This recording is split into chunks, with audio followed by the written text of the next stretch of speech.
Why didn't they check the VAR? Why didn't they check that damn VAR? But we'll get there. We'll get there. We'll get there. We'll get there. We'll get there with the whole VAR talk. So, guys, welcome to the World Cup review show, man. So we're obviously going to start off with Brazil. Talking about Neymar, is he fully injured? And maybe an apology is needed. Maybe an apology may be needed because they're saying that this guy is the new R9, but that's just being insulted. But we'll get there. We'll get there. Relax. Let's not.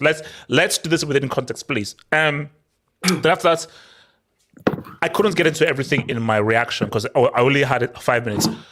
There is so much to discuss in that Ghana game. There is so much to discuss. So that's going to be like our main thing for us to go into. So we're going into the whole Ghana thing. Then afterwards, a bit of house cleaning, looking at Switzerland, Mbolo scoring for his colonial masters against his regular nation. So and then South Korea saying what's up to the years.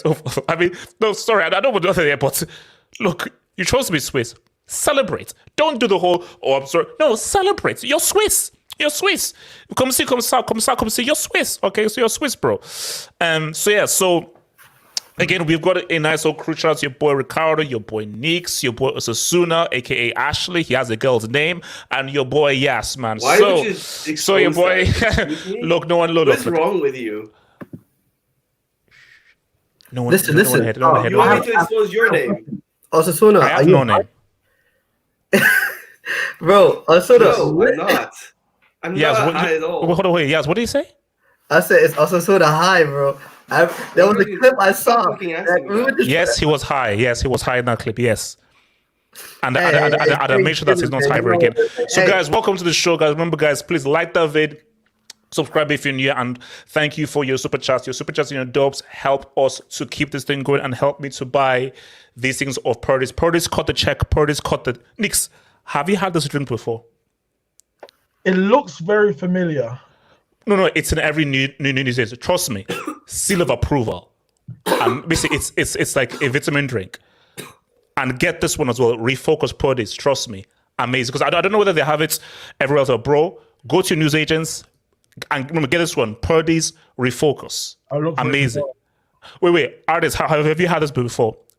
Purdy's drink. Yeah. It's nice. It's nice, isn't it? Ooh, it's amazing. Good. It's amazing. It's amazing. But see, it's amazing and it's healthy.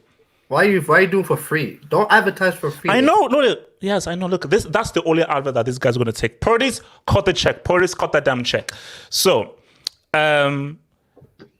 let's just start off light. Let's start off light. So, I'm going to ask a very rude question, and I don't want anyone to take any offense. And let me ask the question, and let me first answer it. So, let me ask the question, and don't react too much. Do Brazil play better without a Neymar? Hey, easy. Let me ask the question. Okay, let's just. Do Brazil play better without Neymar? Before you respond, Ricardo, you don't have to do a facial expression. Let me just keep your facial expression to your brain, okay? Just relax. So here's the whole thing, man.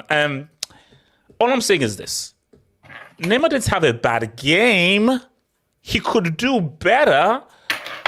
But when Neymar came off, and I think they said that his ankle was swollen, so I don't think it's that big of an injury, just like a swollen ankle, I think, from the challenge. Brazil looks very fluid. Now, I asked a question just to ruffle a few feathers. Now, here's my thing.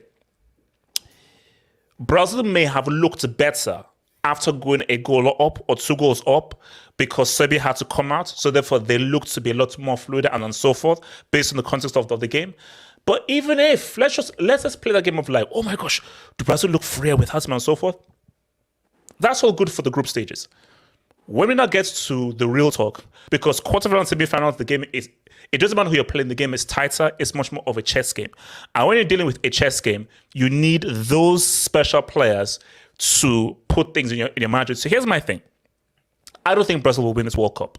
With Neymar, 1,000% they can win the World Cup.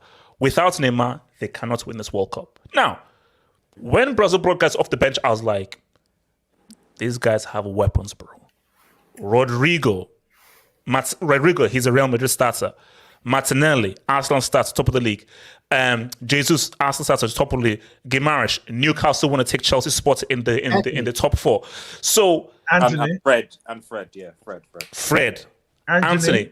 These guys, they have. So my thing is that they have all the ingredients to say what's up. And also, I know that people like to crap on Chelsea and everything, and someone needs to send me the gift. Did you see Thiago Silva's control? It was a very small section in the game where the ball came from. Yes, did you see his control? That's gay. RDS, that's my defender. When I say RDS, that's my defender. Oh, no, he's been the best Chelsea. Is that the only Chelsea fan that has showed up? No. This look, club football starts in general. Club football is not now. We are focused on the World Cup. Now, here's the thing. And I'm coming to this because he's wearing yellow. So my thing is, let's just get this out of the way. Half apology. R9. R9. A half. So it's R9. I'm gonna no. Yazzie, he's mad. Yeah. Let me miss his mic. And also, Yasser took an L. Are we gonna address the L that he took? Please. Nix, please do.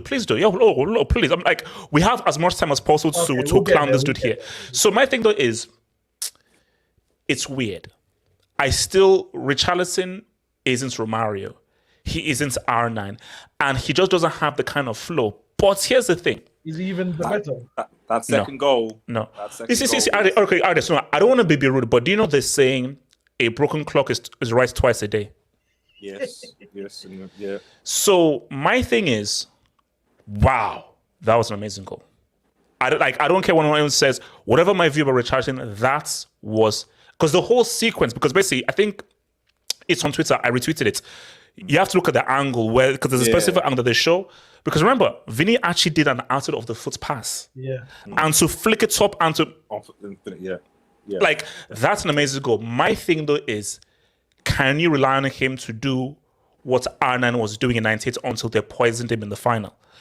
Can you rely on him to do what Romario was pretty much doing all the way in 94 till the final? Can you rely on him to do what R9 did all the way in 02, what Pele did in freaking... So can you rely on him, okay, this is baby food. This is Disney. So when that comes to HBO, documentaries, like guerrillas, let me say World War I, Iraq, Basra. If we're not coming to like the real kind of warfare stuff, quarterfinal, semi-final, can Richarlison be that dude? I don't know.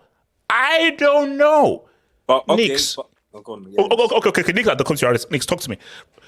Do you feel that Richarlison can be that guy, or does Tite need to be a little bit more craftier with some of the subs he makes and the changes he makes in games? Or do you feel like we are all in on the Richarlison train? Listen, the reality is Brazil haven't had a top class number 9 since Adriano. And if I'm correct, Adriano's last World Cup was 2006. Since then, they've had Fabiano, that is. And he was a good player. He was a good Luis Fabiano was very good. It just like Dunga was a prick, but yeah. He weren't Adriano level. And Adriano, as good as he was, is the lower level of the Brazilian legendary strikers. But for Luis Fabiano wasn't even his level. Fred, nowhere near. I don't even remember the other ones they had. Obviously, they had a dude called Joe in 2014. Oh, yeah, Joe, man, Joe. Was that 2014? 2014, yeah. No, basically Fred and Joe, the way they strike punch. Fred and Joe. And then obviously last World Cup, Gabriel Jesus didn't score any goals, and he didn't do a Giroud. It wasn't like, oh, I'm not going to score, but I'm going to make everyone better. He didn't score and made everyone worse. And the team were actually better every time he came off the pitch. I didn't understand how Firmino didn't start. So that is the state of Brazilian strikers. I think Firmino should have gone. I think Gabigol should have gone. They've got who's the sub striker? What's his name again? Pedro. Like, okay, I don't watch Brazilian football. Who is he? Is he anyone? I don't know. Gabigol is someone. He's had a good season though, I can't lie. Yeah, I saw the stats, but as far as I'm aware, Gabigol is someone. And I feel like he's a goal scorer. I don't know what this Pedro guy is all about. But the reality is, Richarlison does the job for Brazil. He does the job more so than any of the other alternatives. We can talk about, how much Jesus has improved Arsenal. This isn't Arsenal. Brazil wasn't in the position that Arsenal were when Jesus joined. They don't need him to improve Brazil. They need somebody who's going to be in the 6-yard box, in the 18-yard box, and is going to score the goals. Now, Richarlison's not Ronaldo. He's not Romario.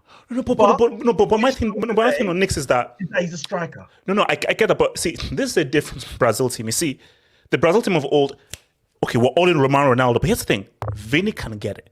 Anthony can score. Rafinha can score. Neymar can score. You have so many goal scorers around. Jesus' function isn't to score. It's to help other guys score because he's a better player than Richarlison. But even when Ronaldo, R9, was there, Rivaldo was scoring, Ronaldinho could score, and Roberto Carlos could score. Even Edmilson, remember against Costa Rica in the No. But for me, I feel no. For me, let's be real. I feel Brazil have a lot more potential goal scorers than any of the Brazil teams of old, 3 or 4, like Casemiro. That guy can get a goal. You know that Alexandro, this guy can get a goal, and Anthony, Vini. Rodrigo, Martinelli. See, all these guys are known goal scorers. The firepower they brought off the bench, I was like, this is ridiculous. It's crazy. Is absolutely ridiculous. So, as far Richarlison is not going to be R9 in terms of the way he's going to go down in Brazilian history. And I think if Brazil were to win the World Cup, is he going to be the ones whose names are in lights at the end? I mean, it's possible. Because he could score. He scored 2 goals already. He's at the moment, he's joint top goal scorer. Look, it's Serbia. Nick, it's Serbia. Let's see what he does against Spain. You say it's Serbia, but of all the favourites, Serbia is the hardest team that all the favourites have played. Argentina played Saudi Arabia. England played Iran. Spain played Costa Rica. We're going to get onto that. Portugal played Ghana. We're going to get onto that. And you can't count Germany, Netherlands, like potentially between Senegal and Serbia, and that's Senegal without Mane. Like, so, and as it stands, he's the joint top goal scorer. So before I come to artists, they're all in on Richarlison, as far as I'm concerned. It's like no. I don't care about that. No, Nick, I'm asking you with that Brazil jersey right there. Are you all in on Richarlison? You said no. I expect him and I want him to start every game. Because I think he's a better number 9 than Gabriel Jesus, and I think he's a better. Well, Gabriel Jesus has a lot to make up for. Last World Cup, I haven't forgiven him yet, and I don't know who they go in. You said I did something today. What did I do? Just remind me. What happened today? Yes, we'll get there. Don't worry, yes, we'll get there. Oh Just no! shush. What did I do? What did I say? RDS, Brazil. Do you see World Cup champions here, man? No, I mean, because I don't know if people are looking at the group chat, like where there's been like this ongoing conversation in the group chat. But you know, I've been missing because I've been setting up this stuff. I'm just seeing like loads of. So yeah, what like I 40 messages in the group chat. What's happening? And then Paul is not here. I wish he was here because we would talk about the conversation. But like, don't overhype. What's like? He really doesn't want Brazil to win, man. He really doesn't want Brazil to win. No, because that's why I can't listen. No, I want a Spain-Brazil quarterfinal because I want to say how Paul will. Yeah. That's that. I mean, that's the thing. I mean, because I was saying that going into this game, because I did say, I feel Serbia, because they're good qualifying. They put Portugal into the playoffs, and for all intents and purposes, like they were so defensively. Now, whether or not that they, faded the moment, adaptable climate, whatever it is, so they did play poor today. But you can't take that away from Brazil. And I think the thing is, and this is what I posted in the chat, was like, I don't necessarily think that Brazil played like really well per se, especially in the first half. But it's almost like I can see that this Brazil team could probably go up another level. Does that make sense? It looked like they were like, and. Wait. Let me ask you something real quick. Yeah. Do you worry about the fullbacks not being money, or do you think it doesn't matter? The fullbacks not being like, okay, these guys can really cause danger. Because let's be real, Danilo and their geriatrics at this stage, but they're bricks. They're bricks. I appreciate that. I mean, in this group, I don't think it'll be a problem. I don't think it's going to be. No. I'm talking big picture. Yeah, against Spain. Against Spain should be fine. I worry if they come up against Neymar. Not Neymar, Mbappe. And that's what I worry. Danilo against Mbappe. I'm worried. Dembele against Sandro. I'm worried. Brazil would meet down because they're on the other side of the bracket. So Brazil would meet France until they reach the final anyway. And then obviously, if they top their groups, if they top their groups, So, but yeah, like I definitely see this Brazil team, as you already said, like the amount of options they have on the bench to come on and change the game, like it's crazy. You've got to obviously. Richarlison is good. Come on, like I don't know what could you say. It's like I use the Maguire situation again. So like there's certain people, that turn up for their national teams because the coach is able to get the best out of them. Southgate is able to get it somehow out of Maguire, and somehow the coach is able to get it out of Richarlison. Like, and the thing is, what I like about it is that like he doesn't tend to hesitate. Like one of the things we'll probably talk about the African teams like later. One thing there's a lot. We don't have to, But, no, respect the Ghanaians, man. They actually pour. Oh, I have a lot to say on that. But he was decisive in front of goal. So and then that second goal, man. I mean, come on. No, it was amazing. That second goal was amazing.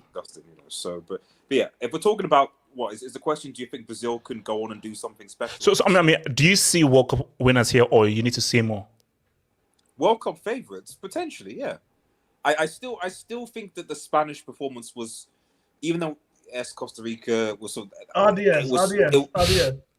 Costa Rica scraped past New Zealand after scraping past Jamaica. Nix, it's still a money performance. Like, come on. No, it is what it is. It's still a money performance, man. I'm just looking at the overall performance and the matchups. Like, I don't know. I'm curious to see how like that kind of. It will be a great matchup. Because I think that. But here's the thing, though. That's why Germany are screwed. Spain is a bad matchup for any European team. So Spain, but for Spain, it's a bad matchup for Spain against South American teams because guys like Brazil, Argentina, they don't need to keep the ball.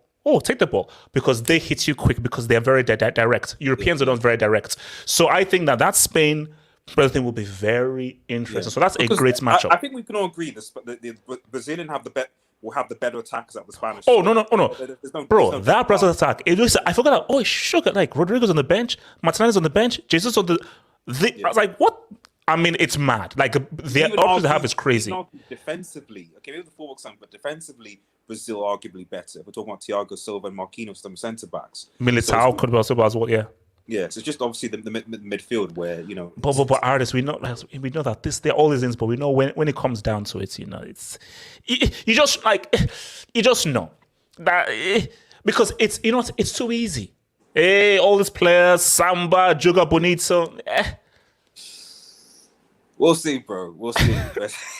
All right. Also, so that talks to me about Brazil.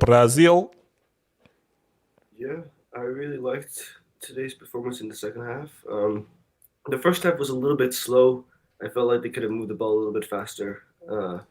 But I think in the second half they started to get some more chances. Vinicius started to get more involved, and I think that Richarlison, like the first goal, it's already good that he gets the goal at the World Cup. He's the striker; he should be getting the goals, right? Yeah. And then the second goal, it's not normal. Like the guy flicks it over his head and then spins around and does it like a scissor kick. Like, for me, like it's one of the most ridiculous things I've ever seen in my life. You're gonna have to. Someone has to do something crazy to beat that. Like right now, that is clear. No, nobody's beating that this World Cup. Nobody is beating that. But so now, if someone does a bicycle kick from outside of the 18-yard in the semi-final to win the game, that beats it. or from their own half, like Bill almost like for me. Look, that goal is beatable. But I'm just saying that it's gonna take something special to beat that. Like that is right now far away the best goal so far. Yeah, so I think that Brazil, they look good. Like when they really start moving, I mean, even when Neymar came off, like yes, they looked. You could say they kind of look better, a little bit more fluid, but I think that Neymar is just growing into it. I think that he's going to have good performances later on. I think they can at least get to the semifinals. I think that they can beat Spain, and who would they meet? I mean, they have the potential to win the World Cup. I say they win it, but I don't know. I think they it's can. too easy. Cardo, talk to me. Hey, Chich, I told you, bro. Told me what? I told you that Richie Rich sits on the same table as R9 if he wins the World Shout Cup. out to Rob. Shout out to Rob. Wait. No. Wait. What is so? So let me just. So you say he's at the same time. So same table as R9. This would have to say to that man. bitch off. No. Okay, look, I think it's an awfully big coincidence that the great Ronaldo with the number 9 in his back shares not only the same number but the same first letter too. So if R9. Richarlison right now, that was an R9S goal. Let's keep it a stack. That was a great goal, best goal of the tournament so far. Has R9 ever scored a goal like that in the World Cup? Be quiet. But honestly, I still think the Saudi Arabia goal was better just because he took on a few players and put it top corner. But whatever. For Brazil, I didn't think watching them throughout the whole qualifiers and today, I don't even think that was their best performance. They were like, they weren't firing on all cylinders, if we're being honest. Yeah. I thought if Vinicius played great, which is surprising, typically doesn't play great for Brazil. I thought if Vinicius and Rafinha both just put their chances away in the first half, this could have been like a slap. Like the guys could have been like 3-0 up in the first half. But Osasuna is right. They were looking a bit slow, sluggish, but until they scored, right? I mean, this is in the sense you could always predict that this was going to happen because if you're going to play against Brazil, the last thing you want to do is go, 1-for-1, like go, toe to toe. Like that's the game you're not going to win. So it's not a coincidence that after that first game, that first goal was scored, that's when Brazil started moving everything quicker. The game opened up, and let's be honest, Brazil are technicians of the game, so that was always going to happen. Richarlison's second goal was great. I actually saw a clip in their training. He was practicing that same goal. Was he? Yeah, he was practicing it. And and he pulled it off. Hey, shout out to that guy. But I do agree about the fullbacks that they're way below Brazilian standard at Danilo and Sandro. They didn't know Carfor Roberto Carlos on that pitch, man. Yeah, but I mean, although Sandro almost scored, quite a goal if that went in. But I think that's the reason why I believe that Teach plays like Rafinha and Vinicius, because they track back a lot, and we can see that with Rafinha. He has that pretty much that Premier League, which is runs up and down the flank. So that's obviously why he plays. Other than that, Brazil to me they didn't look fully firing. I hope Neymar's all right because I don't think they'll win without him. And you need to stop that narrative about if they're better without Neymar. I was doing it to ruffle feathers, but okay. No, you didn't. No, you yes, didn't. I did. No, this team, I believe in Brazil. I genuinely believe in Brazil. I think they could win it. No. I need you to stand in your words so I can take that as the receipts. So you are all in on Richarlison. Richarlison will come clutch in the quarter, semi, and the final. Well, I don't know if he's going to score in all those, Wait, rounds. No, hold on. You're all in. So Richarlison is going to say what's up in those critical moments in the quarter, semi, in the final. Okay, yes. And if he does, you have to say that he sits on the same table as R9 for Brazil. No. Here's the thing. Here's my thing. If Richarlison scores a bicycle kick in the World Cup final to win it for thingy, he can sit. He can sit on a lower chair next to R9. I'll give you that. I'll give you that. I'll give you that. Man. Don't let Richarlison finish as Brazil's top scorer, winning the tournament. I'm just saying. Don't let him. Did you know you said 3-1 odds apparently? But yeah. Nah, it's not gonna happen. Yeah, talk to me. Brazil. Oh, go, give me. Brazil. Like, This guy is cheesy, man. Listen. This guy is so cheesy, man. Can I land? Please? No, you can't. You give me the mic. Can I talk? Thank you. No, I mean, I thought Neymar was trying too hard. I thought that was it. I thought, because the first goal happened when he kind of went in, was doing a lot of things, and then he lost the ball, and Vinny literally said, "Give me the ball," literally kicked it at goal, and then Richarlison got the rebound. I mean, they do have a lot of weapons. And here's the thing: as much as you say that their wing backs are not that great, no team is perfect, and that's the great thing about this World Cup.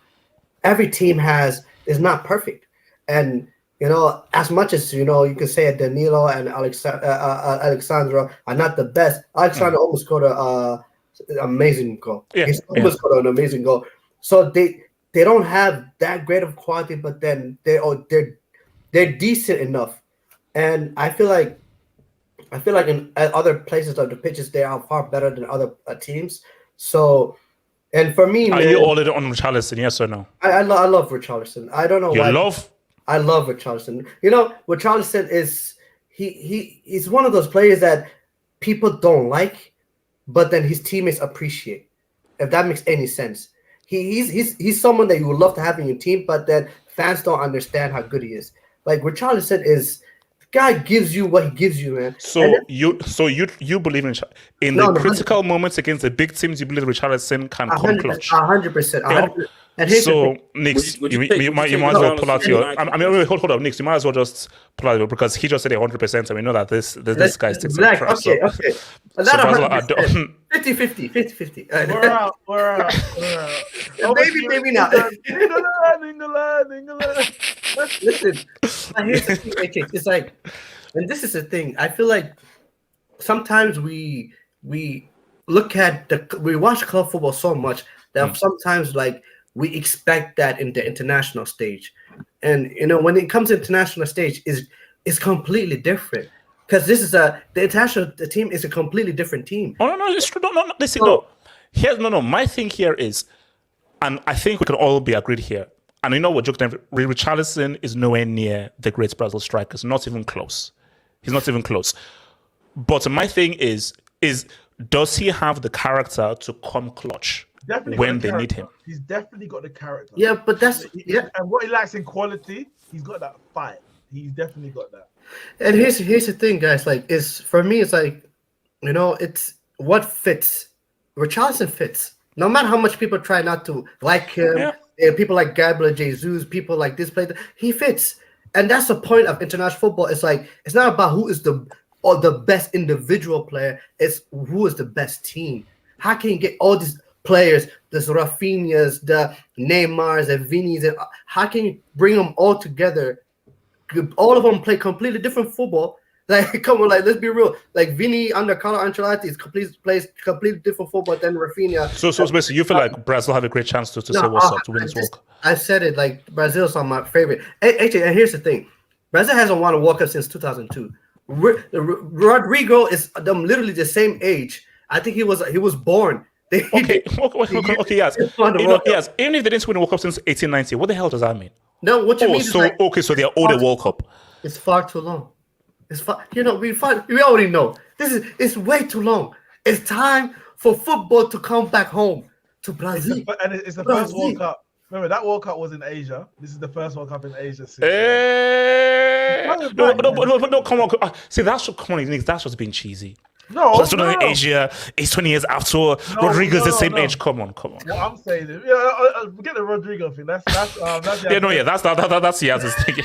What I'm saying is, it's written in the stars. Neymar needs to win it, innit? If Neymar don't win it, he can't go back to Brazil. No. If he wins it, he's becoming a full-time Twitch gamer and so forth. That's what think about it.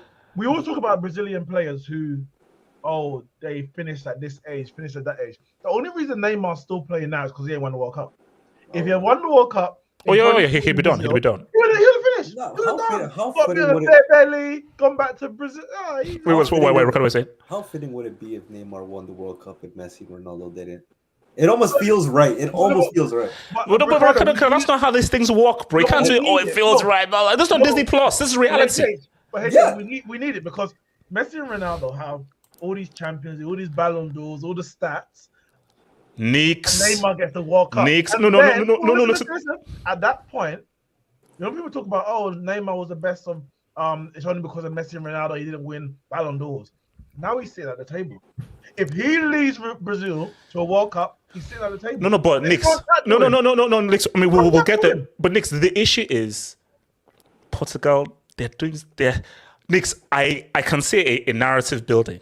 And I'll tell you about and you know what the narrative is because it involves Man United. I see a story narrative building that is stronger than your Bombers narrative recorded with Neymar. I'll tell you about my narrative. There is a Ronaldo narrative that's bro, I've had insomnia for like the last week. There's a Ronaldo. So, oh my god, I can see that. I can see it. I'm like, sugar. Talk to me. The first player to win a World Cup without having a club. Yeah. First free agent to win a World Cup. Look, Knicks, we'll get there. Knicks, we'll get there. Talk to me. So we had a very good discussion in that group chat about whether Brazil would... Okay, look, what is Paul saying? Because Paul seems to be pissed off. Look, shout out to Paul, bro. I wish he was here to hang out. I would love to debate him right now because Paul was saying that just because Brazil weren't great, that they can't be favorites to win a World Cup. And I was saying, why does Brazil need to go all out in the first game of the World Cup? Oh, bro, I wish I was there, bro. Like, that is like ABC 1, 2, 3 of World Cup winners. Like, the guys that start, basically, excuse the analogy, guys that shoot their load early, they never end up going, what's up? What did Argentina do in their first game against Serbia? They scored one of the best team goals of all time, beat them 6-0. So the guys that win are guys that just slowly chip away. France in the group stages were trash. Forget those guys. 2002, it was a 90th minute penalty from Ronaldo. Yeah. It's all about starting slow. It's all about Paul, come on, that is a rookie mistake of like, oh my gosh, 7 goals, we're going to win. No, that's a rookie mistake. Continue. Look, it is okay to be a functional team because Tite has this team as a functional team. He wants them to follow a system and that he's provided to them so that way you have a guide going through this World Cup because Tite he's not as tactical as Pep Guardiola or a Jurgen Klopp, but he follows a system, and if you help follow his system, you can go far. And that's what I like about Brazil because they don't need to be flashy. They don't need to be a Spain where they go 7-0 on the very first game. All they need to do is get through the group stages. Show a little something. You see the boy Rich. He's showing up a bit. Let's calm down on the narratives about Rich. Richarlison, he's a good player. He's not he's not incredible. All right. Wait, no. Let's stop here. Let's stop there. He's not incredible.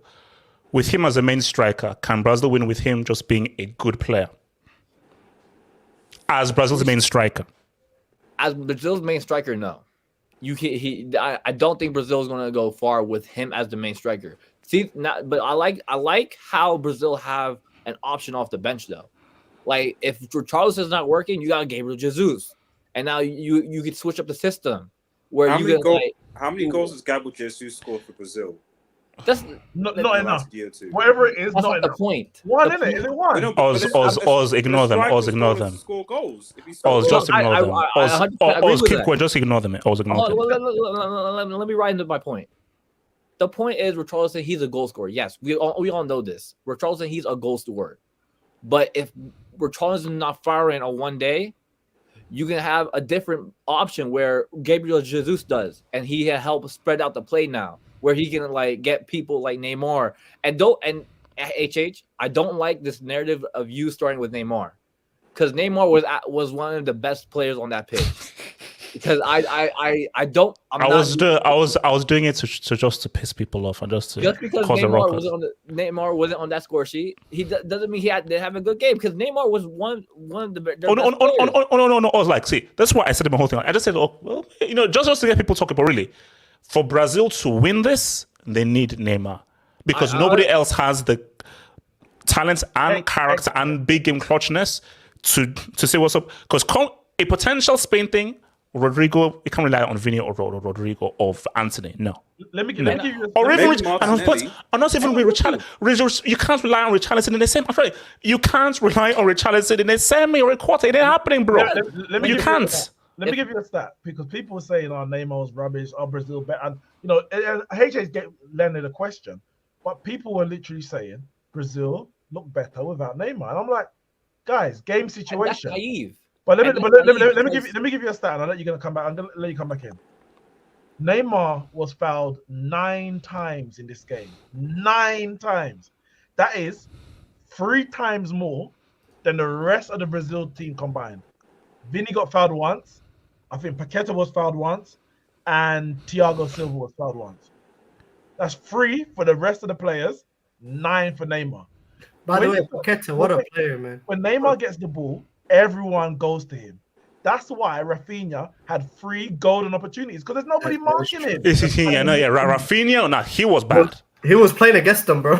Rafinha was bad. Can I also give a stat to the Neymar thing? Just being clear. Come on, HH, man. HH.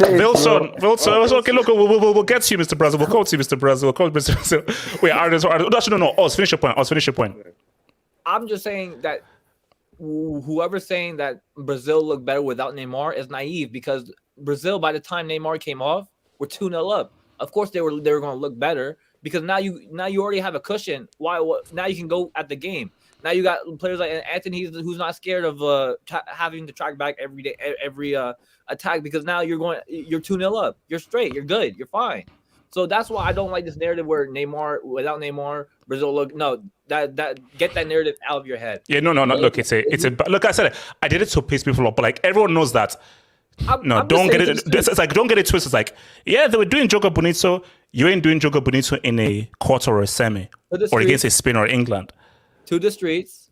If Brazil win this World Cup, Neymar's going to be the heart of it. Watch. Wilton, Okay. Before I go to Wilton, and this is to the streets and to the panel. Do not, and I mean do not, have the awkward scenario that Brazil win the World Cup without Neymar. Whoa. If that happens, I don't see. If that happens, Nick, you have to. I'll give you the pass and everything. You have to host the hangout, man. It really happened with this Copa America. because like that would be the literal thing of AWKS. AWKS. Who won when they won the Copa America? Who scored the goals in the final? Jesus. Dude, Neymar was injured the entire tournament. Yeah, Neymar was injured and I think Jesus was top scorer. Yeah, from the right wing. From the right wing. Something. They're not. Coutinho was balling too. So.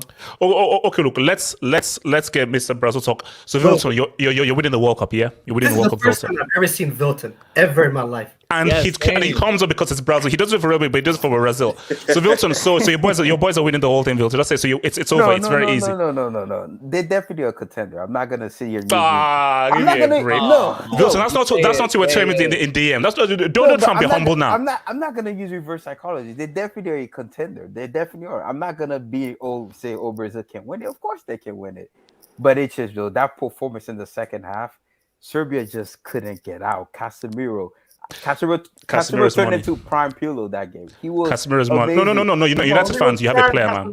Thiago Silva, 36. He's still going on it. Just 36 years old. Or is he 37? He's still going at it. Danilo.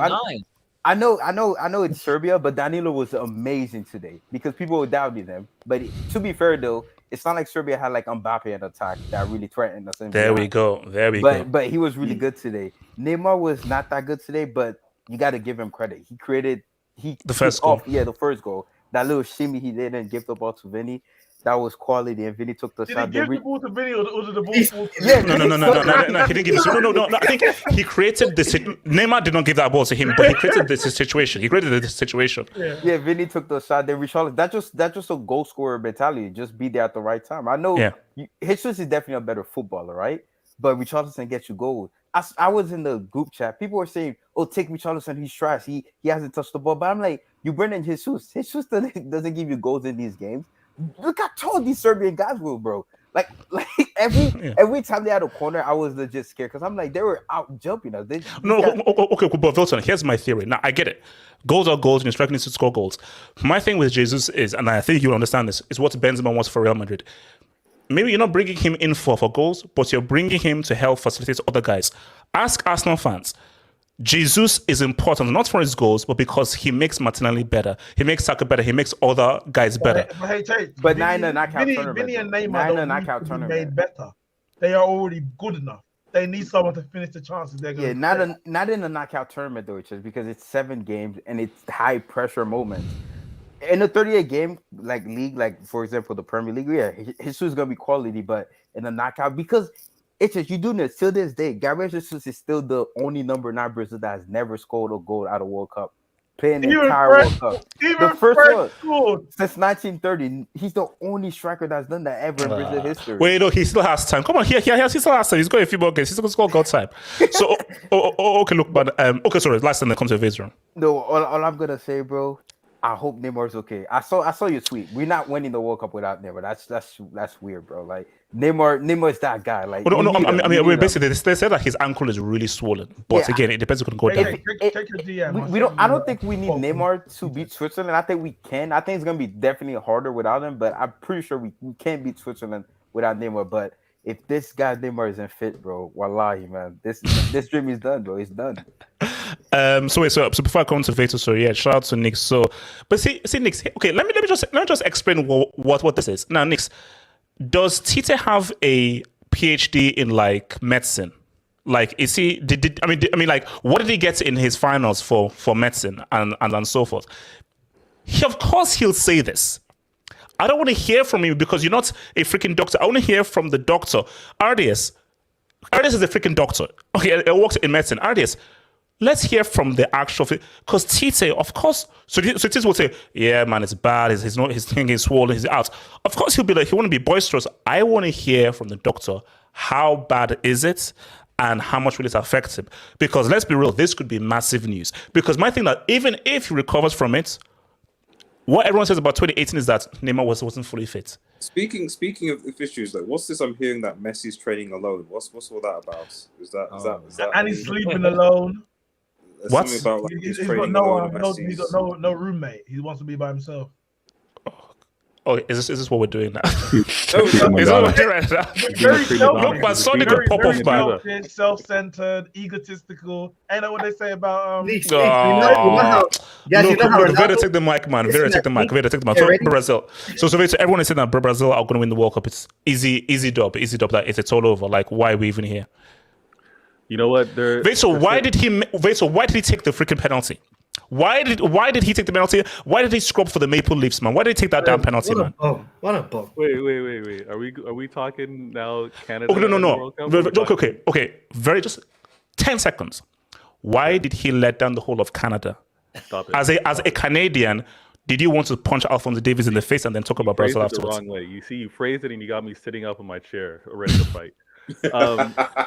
Davies, he was ready. He's ready to put the weight of the country on his shoulders. That's why he grabbed up that ball, ready to kick it. I don't agree with it, but the mentality that he's showing to compete in this World Cup, I'm all for it. But he only took 2 penalties in his entire career for Canada. 2. Yes, but I'm speaking of the mentality. He picked that up as soon as the foul happened. He picked that ball up like he owned it, and he was going to take that. All right. It's the mentality that we all need, all Canadians need for this World Cup to put in performances like we just saw. Now, the shooting boots weren't on. He didn't hit that. That's PK. an understatement. That was the worst penny I've ever seen. It was. Now, if you tell me we're gonna have that many shots again, I'm for it. I'm confident, because the way they were attacking, I'm with it. They just have to score, and the mentality I'm with. He missed it. Let's see how the man bounces back. It's his first World Cup. It's the first World Cup for all of us as a country.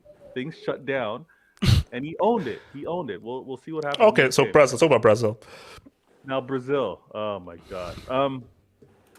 The expectations that are being set on Brazil is just like the expectations set on City every season, right? They've got the best squad. They're favored to win it. It is what it is. Brazil. We deliver 5 stars. We deliver. Where's the Champions League? He's from the West Indies. He's from the West Indies, man. He's from the West Indies. I know. He's everywhere. I'm not seeing him, but I'm seeing RDS in the same. Yeah, it's crazy. It's crazy with the Twilight Zone, man.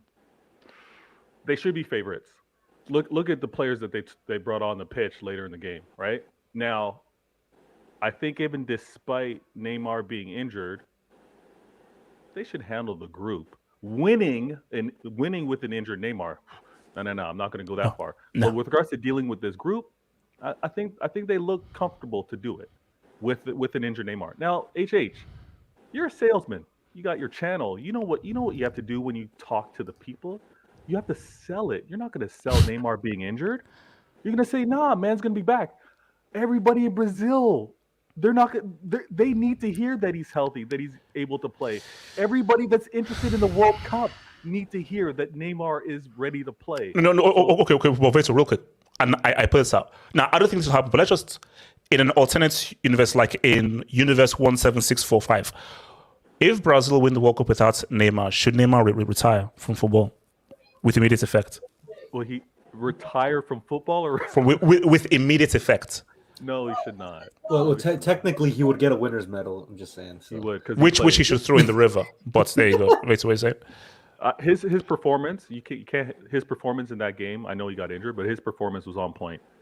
He's been ready to play all season for what he's been doing over at PSG, and obviously bring that same performance over here. I'm not killing this guy.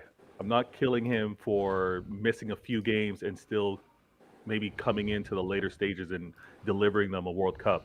You can't hold that against him. He's phenomenal, and he's at his best right now. So easy with the talks, easy with the predictions. They have to say that he's going to be ready to play even if he doesn't, because like my man Terry, sometimes you have to put out the word to draw the eyeballs. You know what I mean? So they're doing what they have to do. All right, let me hit some debates and then we'll have that real talk, man. Daniel Gonzalez, man, thank you for the door. Brazil was great, but Neymar was a little underwhelming. But look, it's one game. And for me, as I said again, you don't have to go out. You don't have to spread around from the blocks. For me, people who win a World Cup, they build up. They build up momentum. Hold on, people don't like Neymar's performance. He got kicked a lot, guys. He got kicked. But come on, wait. So it's Neymar. People are expecting like. Neymar's already the most foul player at the World Cup already. Yeah, like no. But you have to understand that based on the hype. For me, his performance made sense, and I think he did good enough for what was a first game and a very, very physical Serbia that were targeting him. But you know how people are, Neymar, you want to just go crazy. But guys, look, those are guys that don't really understand football. It's like, look, based on it's been the first game and Serbia's tactics on Neymar, the key things in those kinds of games, forget the flash, help your team win. And he helps his team win by helping to create the first goal. Your boy Mikey, we'll get here. Actually, I want to save this till the whole Ghana. I want to say this till Ghana thing, man. Benzema door. Now, you're disrespecting Richarlison. Half apology. Yes, because he ain't R9. He's not a technician, granted, but he's an excellent goal scorer with extreme levels of dog. That won't be enough to win to give me a semi-final. I need more than dog and that little like handshake that he did with freaking Dani Alves on the bench. I'm gonna need more. I'm gonna need more than that, man. Dani Alves, man. Hey, quick question for Milton. Who's Quick better, question him for or Milton. Nunes? Does Dani Alves play this World Cup? No. Militao would play if Danilo was injured. But Dani Alves is a cheerleader. That's all he's there for. Wait, hold on. Wilton. Wait, Wilton, don't tell me that if Brazil get to the final and they're winning 1-0, they're going to bring on Dani Alves for like 2 minutes and so forth, and he then gets his medal. No. If we beat Switzerland, right, he most likely play against Cameroon. I don't see why not. Oh, so Cameroon. He's there for the vibes, man. He's there for the vibes. Shout out to your boy Barry says, shout out to you in the panel. Keep up the grind, man. Thank you, Barry, man. Thank you, bro, man. HH wanted Salini and Rich answered the bell. Look, it was an amazing goal. I'm not going to lie, it was an amazing goal. It's Richard now as well, by the way. Stop it. Wait, Ice Freezy. In Argentina, we believe no expectation. Well, those guys better see what's up on Sunday, and they better not pay that ref. That ref may be paid on Sunday. I'm just saying.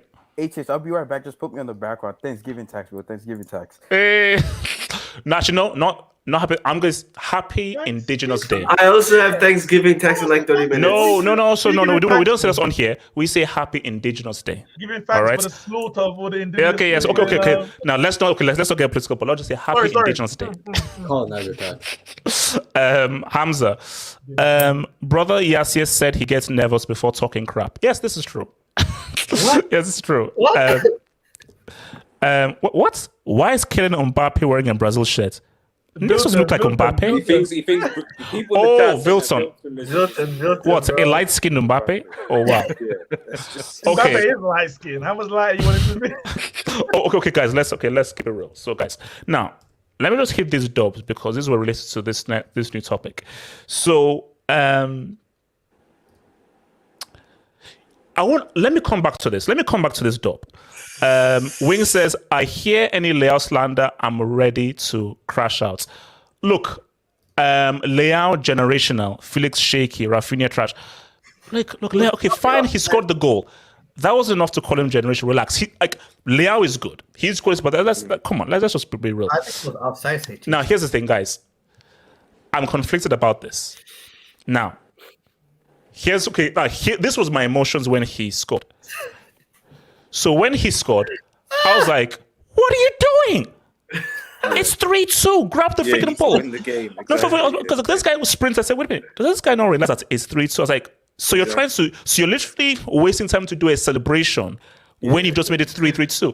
But then he didn't see that, and then I just laughed, and then I actually forgot about how stupid he was. But I was like, as funny as that moment was and everything, bro, it's 3. Like that just shows ill discipline. Yeah. See. If I was Aldo, I'd be like, bro, that just shows madness, man. Yeah. Okay, guys. Now let's try and unpack this. Okay, let's just do this in stages, and then let's just do this in stages. VAR. Anybody can come out. Was that a penalty? Yes or no? No. Yes. No. Okay. RDS, why no? There was barely, if any, contact. Like I've said this like a lot. Like I don't like that. I don't like the idea that like if there's a small amount of contact, which there, in my opinion, there wasn't, that it's automatically a penalty. I just don't like the rule in football because it's not consistent. Because if there's any contact or touch at all from anyone in the box, that automatically means that you get a penalty. So it means it's consistent. The contact has to be, and especially now that you've got a VAR now, you're able to assess how the contact would enable the player. My thing is that why didn't they go to VAR? Because I'm going to tell you what. No, Aris. No. Do you know why they didn't go to VAR? Don't say it's the R7 tax. Don't say but it's just the foul was called on the field. I'm not rolling with that today, HH. Bro. No, please. Wait, hold on. Artists. Well, obviously, the only way that, because the referee gave the penalty. Yeah, so the only way that VAR would intervene would be if they had enough evidence to overrule the on-field decision. Basically, so they presumably no contact. Looked at it behind the scenes and like, well, it's probably a bit of a small touch. and he's given the penalty, so we're not going to overrule. We don't have enough evidence to overrule the decision by the on-field referee. So that's why VAR didn't, in quote, get involved. But personally, for me, I still think it's very, very soft. So, Victor, you said it was a penalty. Yeah, it was a penalty, and it should have been a penalty for Canada.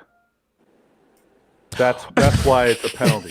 It should have been a penalty for Canada. Alfonso Davies should have scored the penalty, though. That's the problem. He also shouldn't have taken it. No. There was a second one. There was. That was a penalty. That was a penalty. That was a penalty. Debatable. No. Nix, it was. It was. Like even the Messi penalty he got, I wouldn't have given that as a penalty either. Oh no, that was not a penalty. About harshness, I wouldn't have given. So looking at the looking at the contact, you still felt that was a penalty on Cristiano. I looked at what happened to my Canadian. Oh, for God's! Can we look at stuff in a vacuum? Look, Canada will have a second bite of the cherry. Okay. All right. Let me say this. Tell David to actually shoot on targets, maybe. Because of inconsistency, they did not call it. They did not call it for my Canadian brother.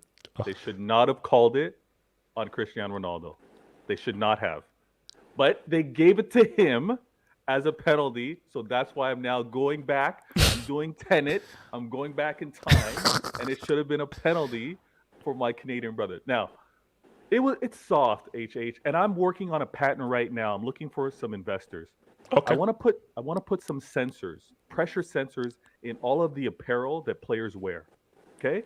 Now, it's going to detect force that equates to a foul.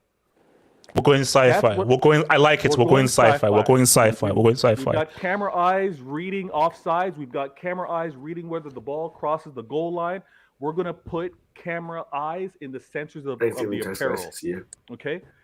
And now, for all the nations that fall over incidental contact, that act and drama up fouls, they're done.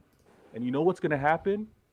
And I won't go so far, but from where football originated, that's where wins will now happen because it'll be an honest game. No more drama falling over for incidental contact. But I'm going too far. Hit me up in the DMs. I'm looking for some investors on that patent. The game's gone soft, HH. Oh no, it has. It's no. But this isn't hate. This is just reality. I just think that people thought that it was CR7, Cristiano, Messi had scored. And I'm sorry, we are not robots. We are human beings. We have emotions.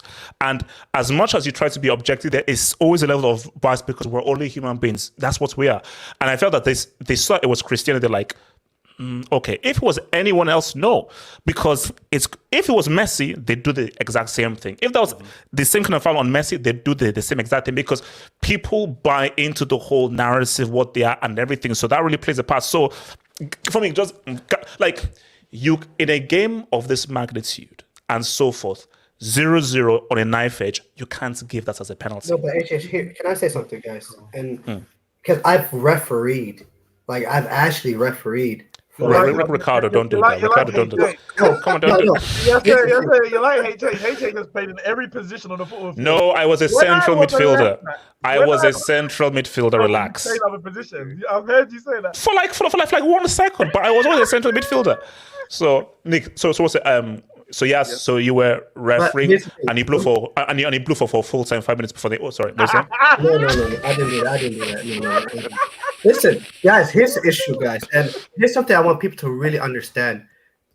The problem is the rules of the games, the laws of the games is there for the referee to interpret.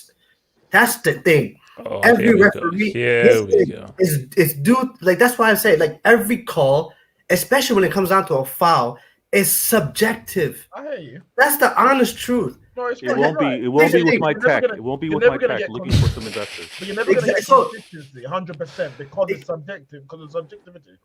So that's the thing. Like we're about 7 people on the panel right now. All 7 of us. If 6 of you guys, if all 7 of us were refereeing 7 different games, and then the same exact thing happened in every game, 6 of you guys might call the same call. but one of us will call another call. Yes, no. Yes, do you know?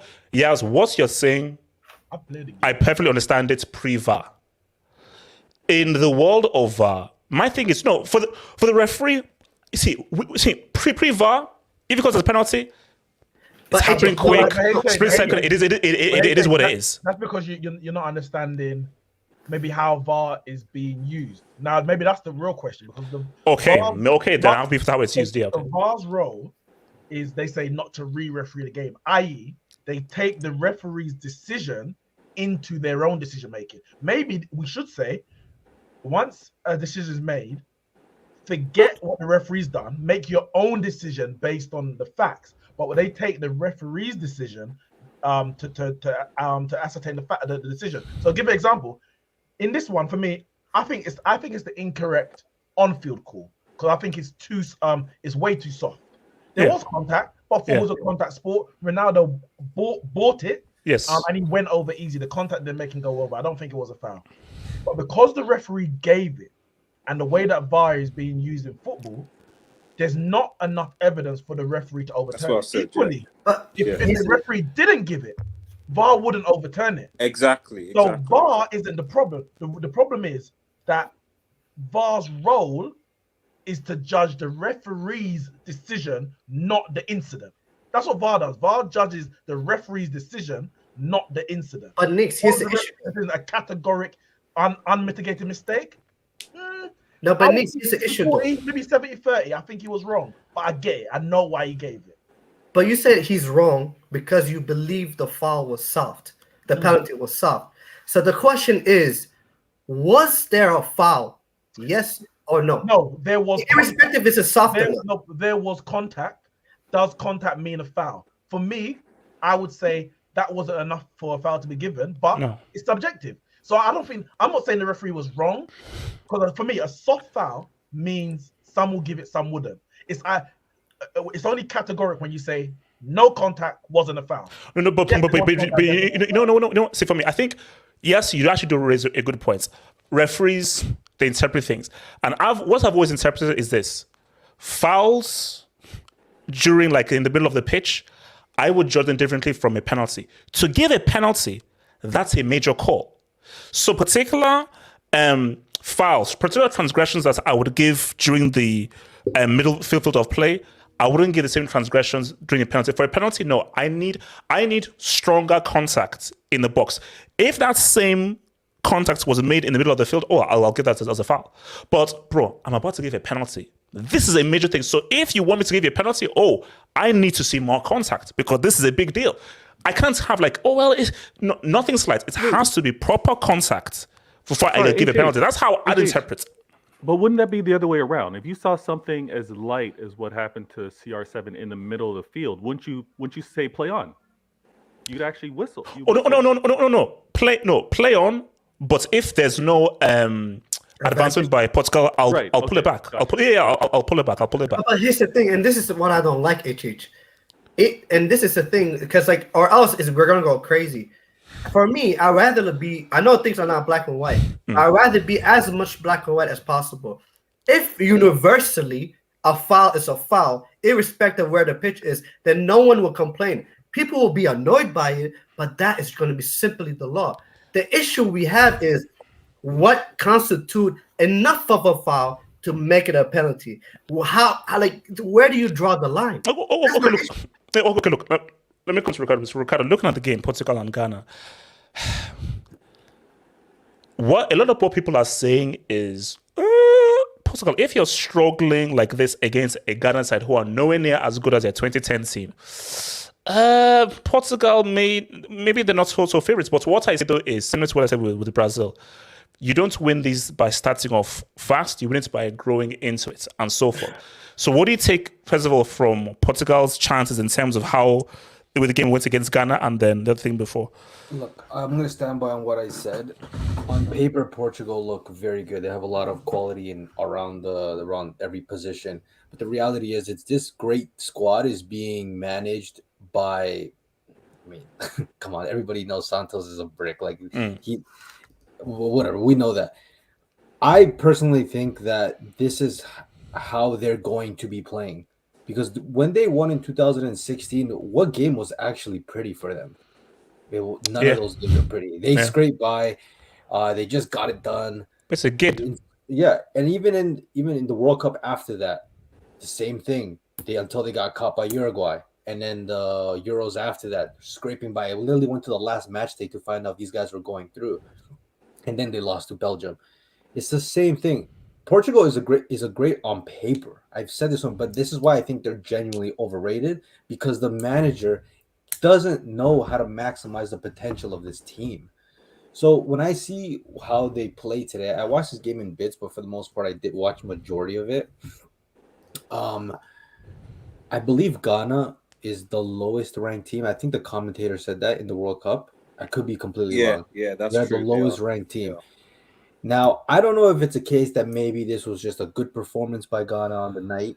Something that happened, much like Saudi Arabia dunked on Argentina. Or maybe Ghana are maybe a lot better than we give them credit for. Or maybe it could be the thing that Portugal, we're going to say the same things that we've always said, that they're not as good as people are making out to be. Well, at least for me, in my opinion. Now, there's something I've always believed about a lot of the Portuguese players, especially João Cancelo. This guy, he only is as good under Pep Guardiola. He's whack. Say it. He's whack. He's so whack. Ricardo, you don't have to say it. No, he's the paella Trent Alexander. You know why I say that? Paella in Portugal. I don't know. You know why I say that is because a lot of people tend to forget who João Cancelo was before he arrived at Manchester City. This guy was a scrub. Oh, so you're saying Pep? So saying he owes his entire life to Pep. I've said this so many times, and people refuse to believe it. KDB does. Think about it. I mean, KDB. Wow. No, he's an leadership player. Everybody benefits from Pep system. Okay. I don't even think Ruben Diaz. I don't. Of course, that's facts. I don't think Ruben Diaz is as good. I think he's still good, but he's not as good. And then the midfield. I didn't think the midfield was all that either. The attack is where they absolutely have a lot of quality. Obviously, you have Ronaldo, you have João Felix, and Leao. But look, it's almost like sometimes this team is just depending on individual brilliance, which if it's sustainable, I don't think so. I think João Felix is an absolutely phenomenal player.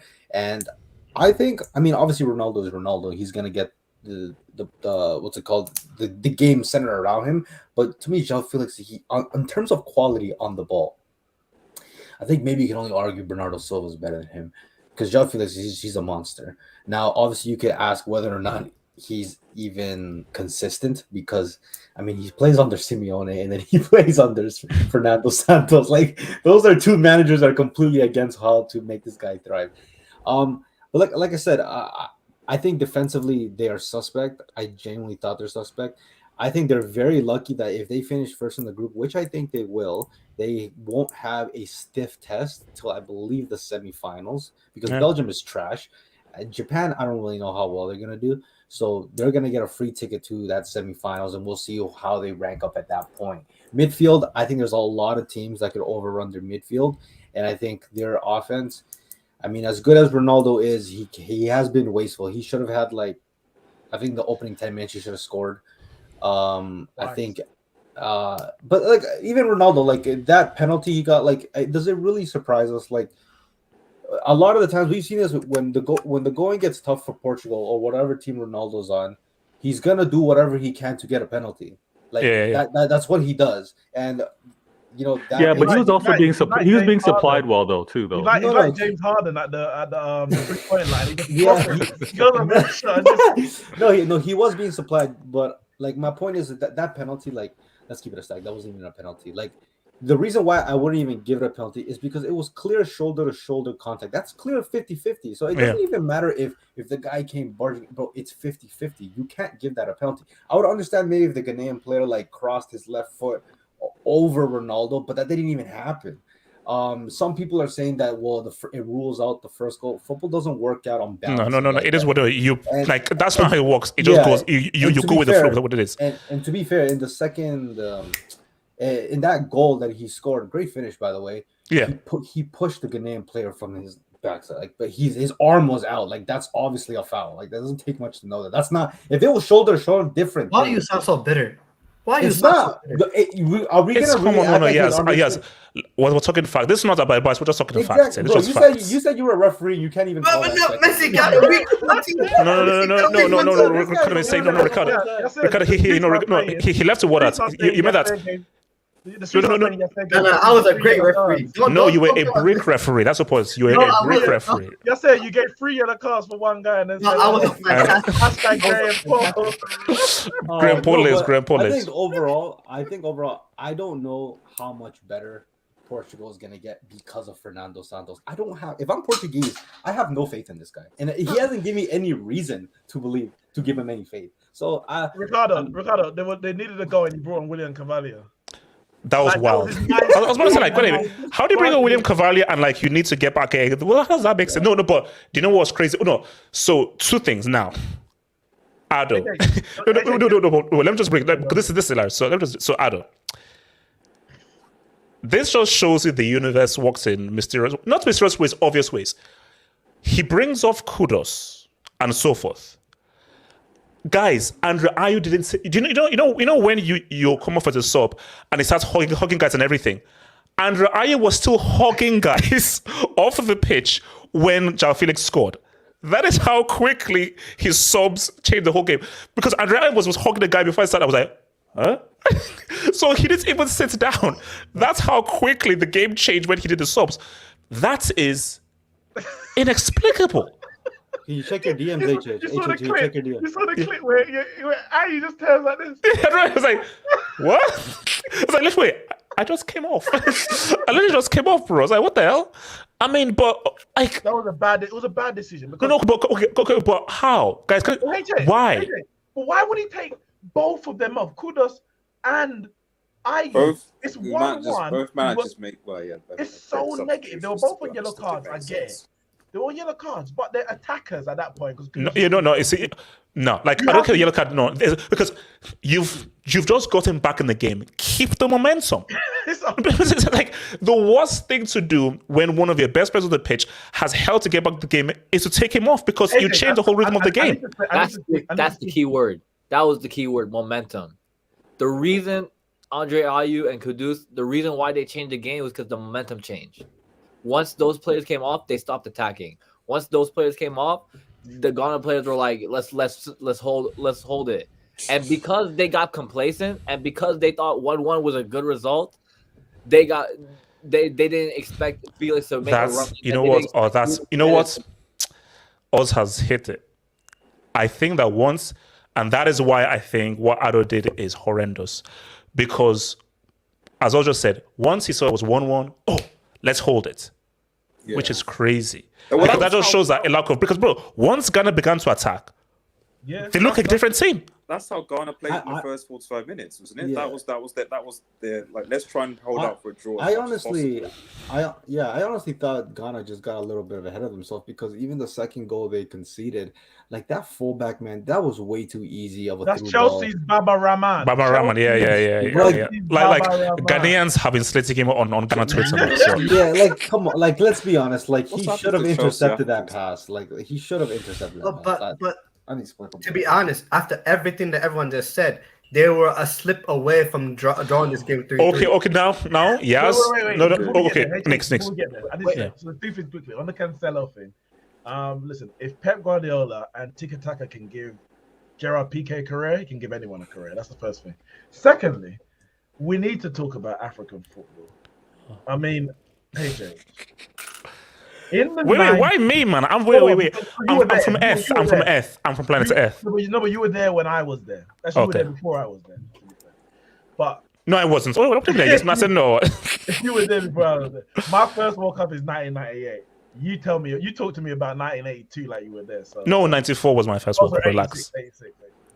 94.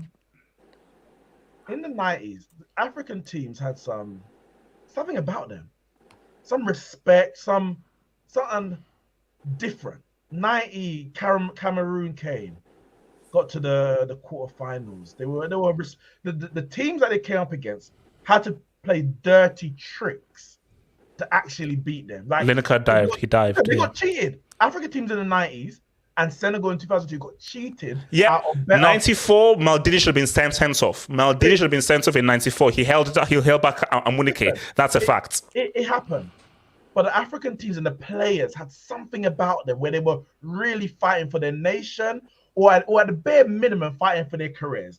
Maybe they weren't playing in at the best teams at the time, and they were trying to put themselves in the shop market. These days, and I'm going to get a bit political because I think it's representative of black people in society. We're too comfortable. We're too comfortable. That's a fact. No hunger. We're in the West. We have a good job. We have free healthcare, public school. We don't have to pay. Yes, now there's a bit of cost of living crisis. Things happen a bit, but generally we're comfortable. We don't need to fight like they did in the 60s and the 70s and the 80s. My grandparents, when they came to England, they were getting chased by the skinheads and the National Front. That don't happen anymore. So we think these things don't exist. So we're comfortable. We don't need to fight. We got a little job. Black president over in America, Indian president, prime minister over here. We're good, and we're losing the fight. We're losing the will to actually fight against the opponent. The African players that we see in the last few years, there's no will to fight because you got people today. It's like, okay, the Ghana team. A few days before the World Cup started, Jeffrey Schlupp didn't get picked for the team. And he came out and blasted him and his agent, basically saying, I hope they fail, because they ain't paying me no respect. But he can do that because he's comfortable. He's going back to Crystal Palace. Joe Matip could retire from international duty because he's comfortable. Yeah. What happens at this World Cup, win, lose or draw, those players' careers are sorted anyway. They're good. There's nothing to fight for. And you see it out there. How can this be the first goal that Africa scored at this World Cup so far? 5 games in. That is embarrassing. What makes it worse? I'm just saying, I think these African players are too comfortable in their situation, and they think they've made it already. That whatever they're just here for a good time. They're here for a good time, a jolly and a laugh. That's why he made the celebration. That's why. And also, what makes it worse? Yeah, sorry, AJ, sorry. 3-2. He does a suicide. Yeah. No, and that's not for me. That's the key thing. If that was an Asian team, he's picking up that ball and running to the thing. Like, see, for me, that's exemplified the problem. They know they get sent to military service. We got no. I'm not here for this self-hate. Wait. Why are you taking the ball? Wait. After you make it 3-2, you make it 3-2 in a high octane. Why are you celebrating? He planned that. His head wasn't in the game. His head. You can't respond. There's okay. Vito, please try and explain that. So I'll try and explain it because again, HH, I talk about this generation and our generation. Neek's talking about being comfortable, no hunger, embarrassment. I hear all that, but I'm talking about this generation. They're about memes. They're about gifs. They're about being in the moment. So he had already 3 weeks ago, my World Cup, when I score, I am doing this. He already knew he was going to be lined up playing against Portugal. He already knew that he was going to be. It is so unprofessional, bro. That's so unprofessional. I hear you. But this. He ain't in abject poverty, having to bring his family out of the villages of Africa. Let it land. And I'll come to your Let it land. Okay. That's what currency is now. It's all about how often the interactions you have, how often you're seeing the video clip. You already posted a few of these memes already. This is gonna live throughout the World Cup, right? So he'd already thought that way. I agree with what Neeks is saying in terms of the players on what they showed back in the day. Yeah, there was a lot more grit. There was a lot more, and it's not been anger. It was just determination. Yeah, we don't see it. But we don't see it across the board with regards to the generation. I don't know, Veta. Look at the Asian teams. Look how much the Asian teams have improved. Even Jamaica, 1998 was our first World Cup. We beat Japan, who was also their first World Cup. Mm-hmm. Look where Japan are now, and look where Jamaica is now. We can't even qualify for the World Cup. We are a joke. We're a joke. So, man, this is a very scary. It's a very scary revelations, but I'm gonna deal with the JA part because Asia are punking us, man. Asia Saudi are. Arabia, Japan. Wait, did you guys think? Yeah. Did you guys think African football was like a solid third best in the world? What coming into this World Cup? No. Like generally speaking, continent wise. Wait, no. But when though? Now or back in the day? Well, from then till now, like. Oh no. That's a good question. Continent-wise, go by continent. No. Back in the 90s, I would say Europe and South America fighting, and afterwards it was Africa. Yeah. And everyone else felt below. So what about now? What about now? I was like, Now.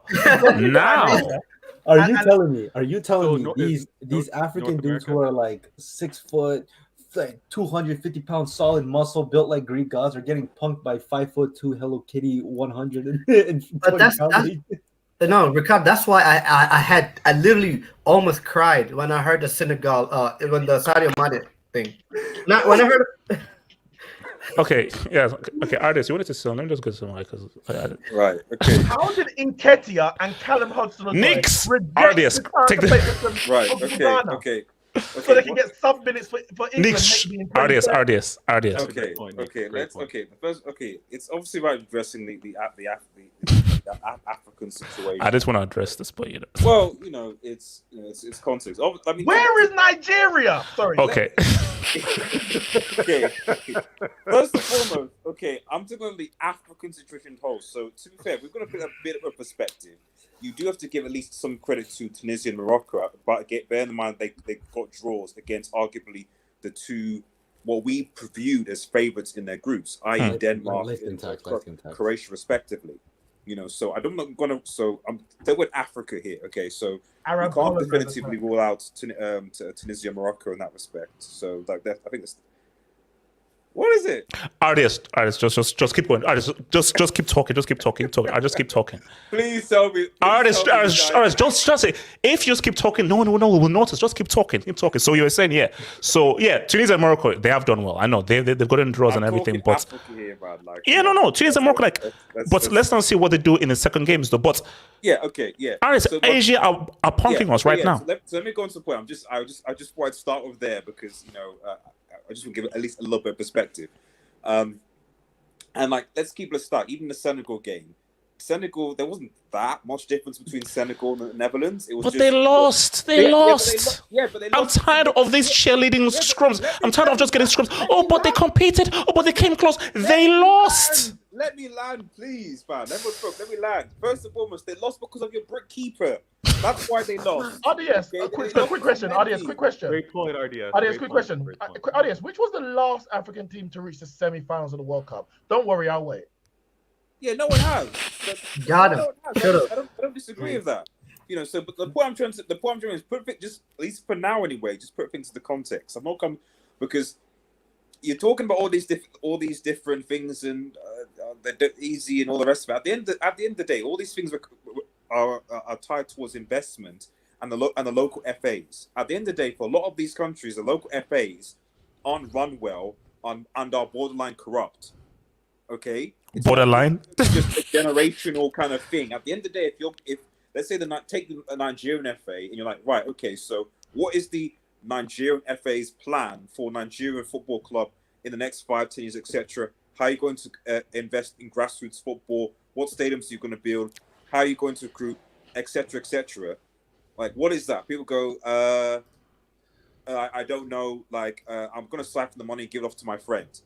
Like, that's the reality. So unless up until a point, people relying on Nigerian African players just developing in Europe, etc., and doing that way. But at some point, you can't rely on that. Sometimes it works, but other times, like at a local level, you need your local FA to be able to say what's up. And unfortunately, in a lot of African countries, their local FAs are not run particularly well, and they don't have any specific plans. So and also, and a lot of Africa's best players, they're going to Europe as babies and so forth.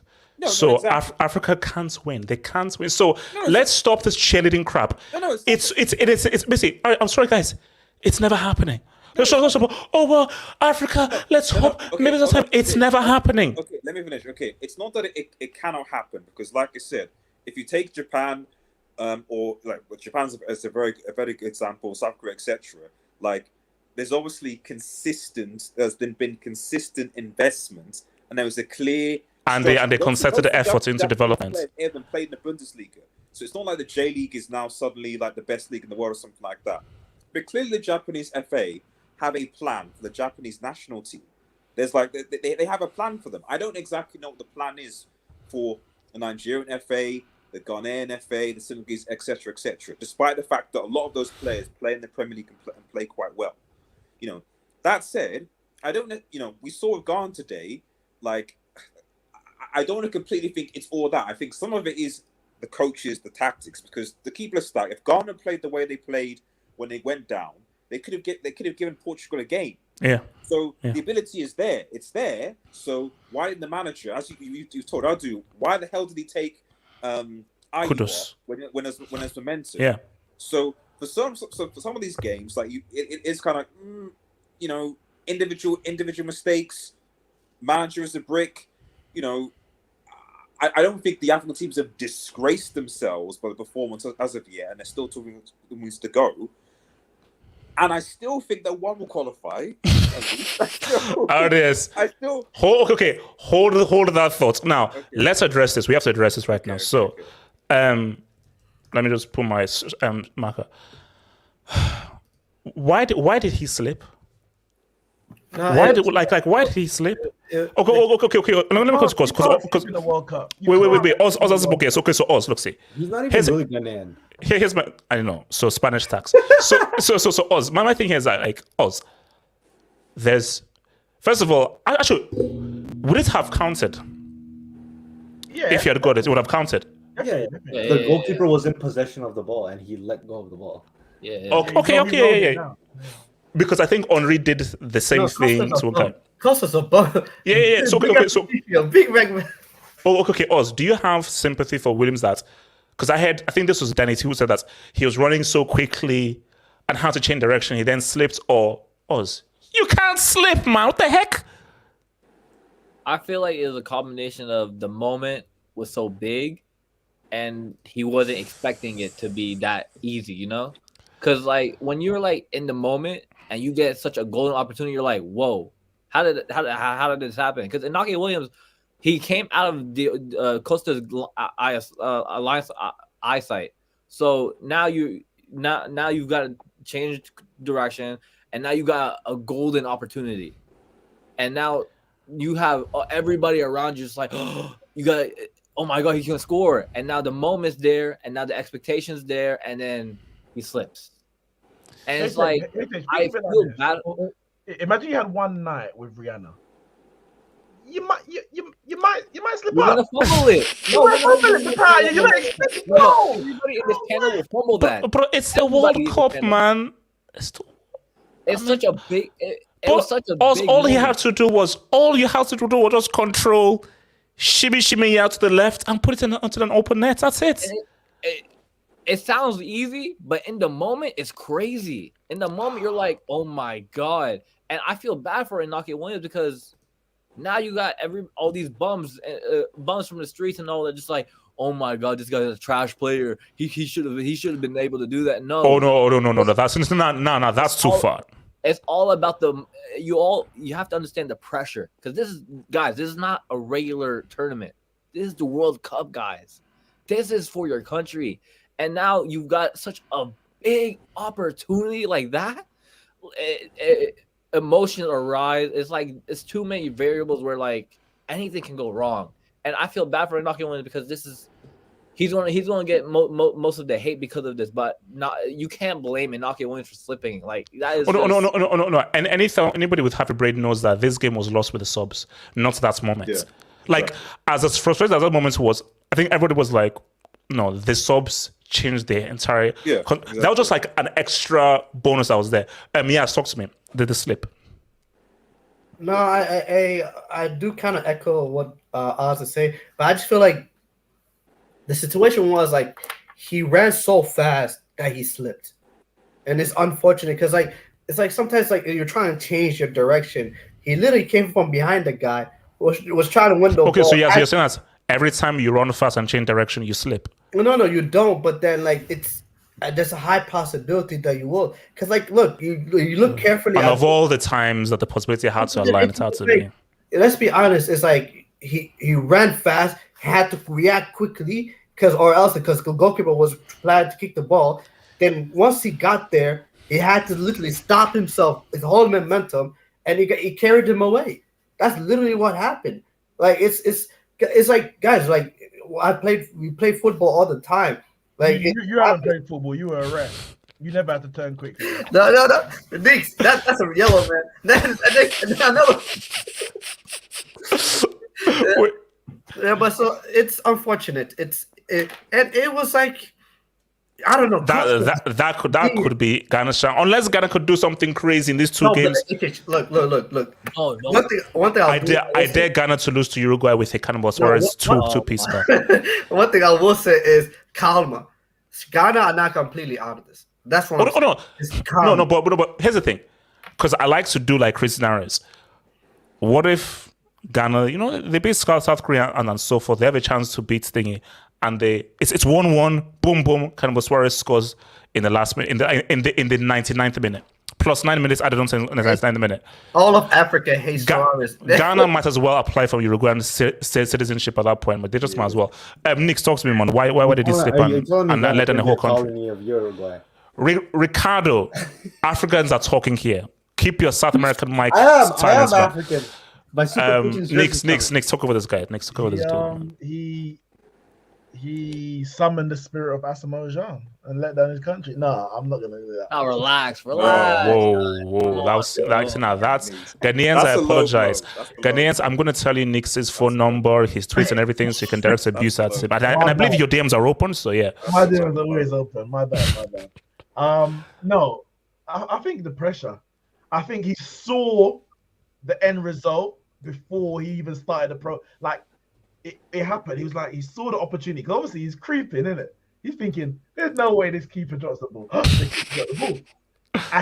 And I think he saw the goal before he even had the shot. And I think everything's happened too quickly. I don't think it's okay. The technical physics answer is yes, he turned quickly and slipped. But he slipped because he was trying to rush it. He was like, I need to score quickly before the goalkeeper, realizes that I'm here. He didn't go through the process of it. And I say it's one of those things that happens, but it can't happen in the World Cup. That happens. That's one of those little bloopers you see at the end of match day 2. Too bad. You say, nice, we're bad. Yeah, I mean, Nick, I was like, you can't, sorry, you can't slip. You can't do that. You can't. How often is the opportunity? That game was over at 3-1. The game was over at 3-1. And the game was over again when Costa had the ball in his hand in that moment. And right there and then you had opportunity. That was it. If Ghana don't make it through the groups, they don't make it through, let's say by a point, they say that was the moments right there. That's Obafemi Martin's miss against Greece. That's the same. That's it. That's the moment where Portugal is going to win the World Cup. We're going to look, damn, that was the first place and second place. That's how these things work. I mean, do we think Ghana are making it through, or you want to wait? That second half, Ghana absolutely have a chance to get through. Absolutely. The first half Ghana, though. The first half Ghana is what we're worried about. Right. But no, how do they go through? How many points? 4? They have to beat South Korea and Uruguay. They definitely can. Let me say this real quick. Uruguay, I feel like I've never been impressed by them, especially this year. And bro, they're not helping the situation right now. Guys, they were not good in the qualifiers. Let's be real. That South Korea game, I was like, this is what people are hyping? This Uruguay? Because they were not good. Bro, I thought defensively in midfield they were fine. It's just up top they were just. Don't tell my boss I fell asleep during that match. Okay, wait, let me take the debate. So shout out to your boy Drew.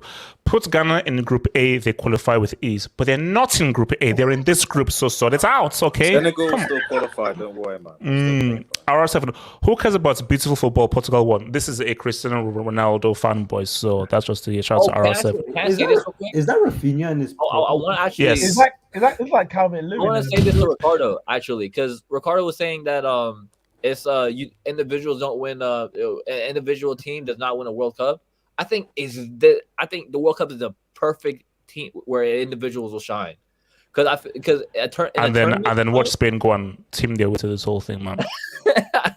relax. You know what? I hate. Wait, hold on. Let's take this job. So, David C, we didn't go because we didn't choose embarrassment. Actually, a good question. Does Osimhen slip? Does Osimhen slip and finish? No. Ardes. After Yakubu did what he did in 2010, all bets are off, bro. All bets are off. Yes, yeah, that laugh was a bit too much. Let's relax yourself. Let's see. Shout out to your boy Kwab OBJ, who says, "Why take off Kudos, your best player? The court is yeah. So don't move. So guys, last thing before we get out of here. So we've all seen the team so far. So we've all seen it. So now we can really have a better gauge. So very quickly, 2 names from you. 3. So I want 3 teams from you. So best team, worst team, most disappointing team. So I'll go first and we'll go around the room. Best team for me, I've got to say Spain, because I look at the opposition that they played, how well they played, and the goals that they scored. So I'm going to say Spain have been the most impressive. Worst team, I have to say Qatar, because playing at home and so forth against Ecuador, to give that kind of a performance. Now you can say nerves and so forth, but to give that kind of a Costa Rica had a 0.0 xGHH. Wait, who? Costa Rica. They had a 0.0. But they're playing Spain, though. They're playing Spain. So for me, I'm balancing out. So for me, I'm saying no. The worst team, I would say it's. I'm still gonna go with. I'm gonna go with Qatar. I'm gonna go with Qatar. Most disappointing team, Argentina. Definitely the most, like, based on the hype and how much was talked about. Definitely disappointing me. It's them followed by Netherlands, based on just what was hyped and so forth. So for me, like, that's my thing. So best team Spain, worst team Qatar, most disappointing Argentina.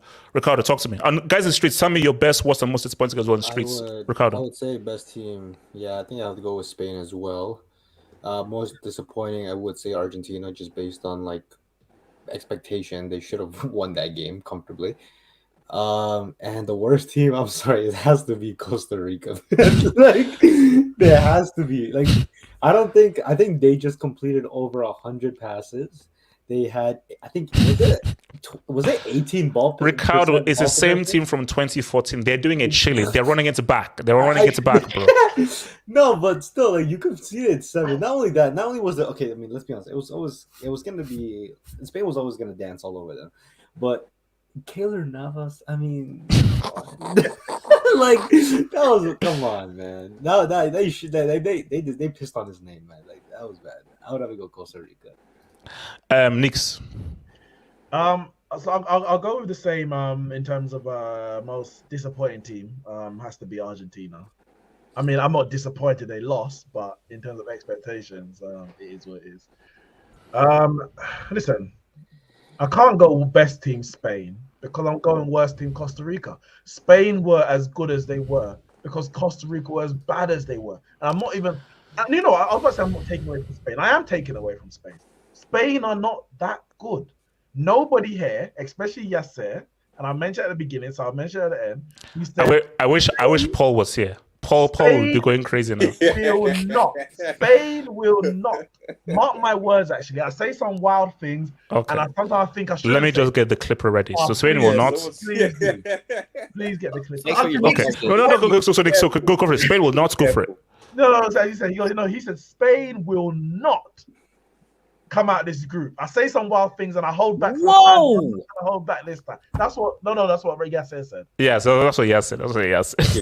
So none of us rate. Listen, we don't. Again, we said Yasser, you're crazy, but Spain are not that good. So 7-0 is because Costa Rica were that bad.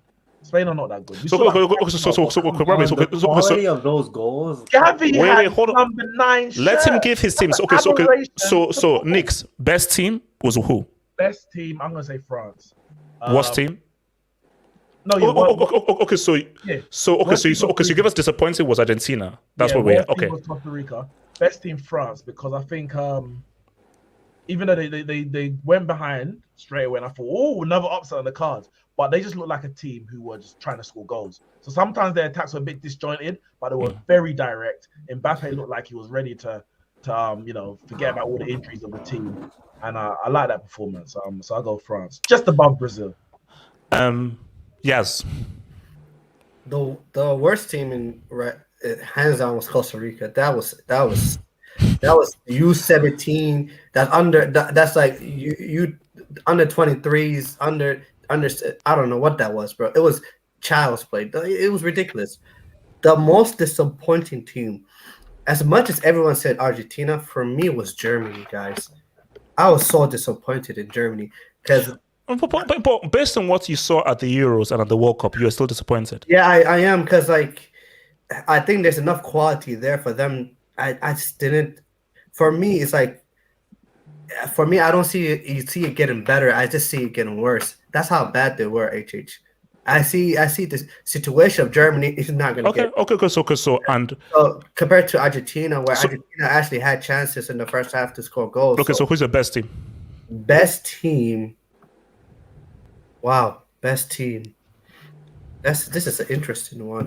Best team. You know what?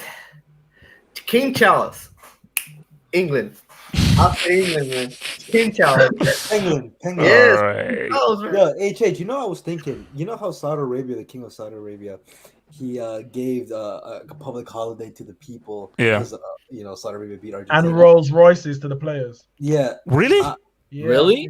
I read that today. Yeah. I mean, hopefully they can afford it. But those Wait, Ricardo, let's But my point is that if the country got a day off, I personally think the president of Costa Rica should have made everybody work a double shift.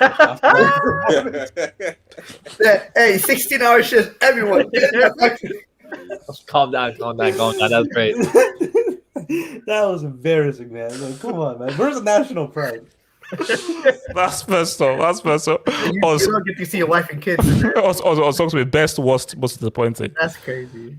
I'm gonna try to not echo what everybody's saying because I feel like this is the easy way out. So I think the worst team, actually, in my opinion, was Australia, because these bums decided to ruin my narratives about the World Cup curse and Mbappe. Okay, that's just bias talking now. Like, okay, so this just Oz narrative talking. Okay, fine, but go ahead.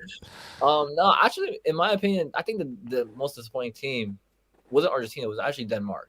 I think Denmark actually really underwhelmed because because we were all saying these guys are going to easily get top of the group, and like they did that against Tunisia, bro. Like, come on, bro. Like, you guys have to be able to do better. And in my opinion, the best team, it has to be Brazil, because these guys were in first gear. They weren't. It's not like they were going all out. These guys were in first gear that game. And I know for a fact these guys can turn it up a notch. So fair point. Artists, take us out. Best, most disappointing. Everyone's pretty much picked ones that it's going to. So maybe I'll just go best based on passion, based on like best in terms of passion as opposed to ability. So as opposed to repeating what everyone's saying. What's that face? Just pick the best team, worst team, or the I don't care whether it overlaps. What is the best team, the worst team? Okay. We're not here for passion tax. Okay, this ain't Braveheart. Okay, so talk to me. Okay. I will actually echo Yasir. So I could got to shout out England, I think, in terms of being the best. Although the obvious choice is Spain. So, but I do think you have to shout out England in terms of the best. I think in the worst team, like I agree with that, Qatar. But again, specifically because not only just the host nation, but just the manner in which they played. They didn't play like a team that was actually passionate for their country. It was almost like they played as if they were like they didn't belong in the team, and it was just. And also remember as well, for guys crapping on Costa Rica, Qatar are the defending Asian champions. Yeah. So you're supposed to be representing the best of Asia. So It wasn't. And you've had months, and more importantly, you've had, because the Qatar League had been finished, so you've had months to That they have prepare a to league. build up. You deliver that. I'm not saying you have to win against Ecuador. Like, Ecuador aren't world class or anything, but the fact that you didn't even give a performance, like at all, a fight, That's crazy. It was bizarre. It was bizarre. So and you're disappointed. Disappointing. Now, I know this team lost, but they were still garbage. And I don't think that. So I know this team won, sorry, but they're still garbage. Belgium. And yes, Belgium, man. That's a I really was good one. That's a really good I one. was disappointed by them. I expected it. Me too. Canada. Actually, Oh, no, I'm but surprised you know the way I'm things that surprised see that's the biggest upset. Belgium winning was the biggest upset so far. No. But here's the thing, though. As much as because my big take was Belgium don't make it through, but as much as I knew that Belgium wouldn't be great, they actually sort of surprised me by how bad they were. Yeah, exactly. So I was like, I knew you were bad. Oh, you're this bad. Also, let's go down. Whoa. Okay, so. I don't think if Davis actually scores a penalty, I don't think Belgium would have won that game. Yes. No way. Like, they just and you're expecting okay. I know with Banda Hazard, okay, we didn't expect much of Hazard, but at least KDB, at least they. No, wait, hold up, Radius. The industry plants one man of the match.